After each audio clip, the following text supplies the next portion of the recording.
இவரே கேள்வி கேட்டால் போதும், அதுக்கு ஒரு ரெக்கமெண்டேஷன் அவர் கொண்டு வர. உங்க ஞாபக சக்தி, அதனால நல்ல பதில் கிடைக்குங்கிற நம்பி இந்த கேள்வியை கேட்டிருக்காங்க. ஆனால் நீங்கள் இது அணை கேட்குறப்போ ஊரில் இருந்திருக்கணும், ஜப்பான் போயிருக்கக்கூடாது. நான் சொல்றது தப்பாக இருந்துடக்கூடாது என்ற பயமும் எனக்கு உண்டு. 3 அணைக்கட்டு கட்ட வேண்டும், இல்லை என்றால் ஒரு அணைக்கட்டாவது கட்டி தருவதற்கு நம்முடைய அமைச்சர் அவர்கள் திருப்புறமையும் குடிதாங்கி ஊராட்சியில் ஒரு அணையாவது கட்டுவார்கள் என்பதை தங்கள் வாயிலாகவும் நம்முடைய போக்குவரத்துறை அமைச்சர் அவர்களும் ஜெயங்கொண்டம் எம்எல்ஏ கண்ணன் அவர்களும் பிரபாரன் எம்எல்ஏ அவர்களும் இணைந்து கேட்டுக்கொண்டிருக்கிறோம். நம்முடைய மாண்புமிகு அமைச்சர் அவர்கள் அதை செய்து தருவார் என்பதை தாங்கள் வாயிலாக அறிய விரும்புகிறேன். மாண்புமிகு அமைச்சர் தெரிவித்தவர்களே, இவரே கேள்வி கேட்டால் போதும், அதுக்கு ஒரு ரெக்கமெண்டேஷன் அவர் கொண்டு வர. கேள்வியை மந்திரி சொன்னார். கேள்வி மாண்புமிகு உறுப்பினர் கேட்டது பெரியார் பாசனம், இவர் கேட்பது காவிரி பாசனம். இதுக்கும் அதுக்கும் வெகு தூரம். ஒன்றை இந்த மன்றத்தில் தெரிவித்து விடுகிறேன்.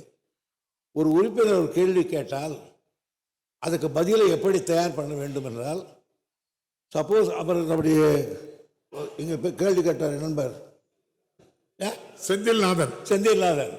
இந்த செந்தில்நாதன் வேறு எந்தெந்த கேள்விகளை கேட்டிருக்கிறார் என்பதையெல்லாம் கலெக்ட் பண்ணி அதுக்குரிய பதிலை எல்லாம் தயார் பண்ணிக்கிட்டு வருவோம். அப்போ தான் அங்கே மிஞ்சி போக முடியாது. அவர் மிஞ்சி போனால் அதுக்குள்ளே தான் கேட்கணும். 10 கேள்வி கேட்டிருப்பா, அதுக்கு பதில் சொல்லணும். அது மாதிரி அது வரையும் தான் நாங்கள் ப்ரிப்பேர் பண்ணிக்கிட்டு வருவோம்.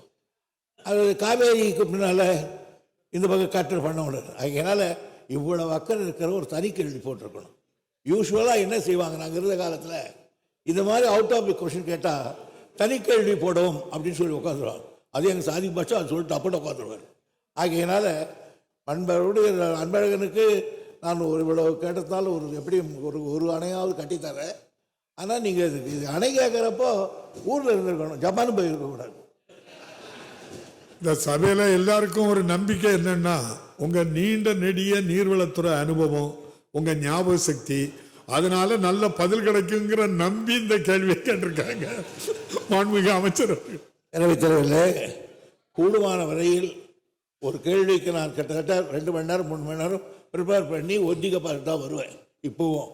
அதனால் எனக்கு அதில் நான் இவ்வளோ நம்பிக்கை வச்சுருக்கும் போது நான் சொல்கிறது தப்பாக இருந்துடக்கூடாது என்ற பயமும் எனக்கு உண்டு.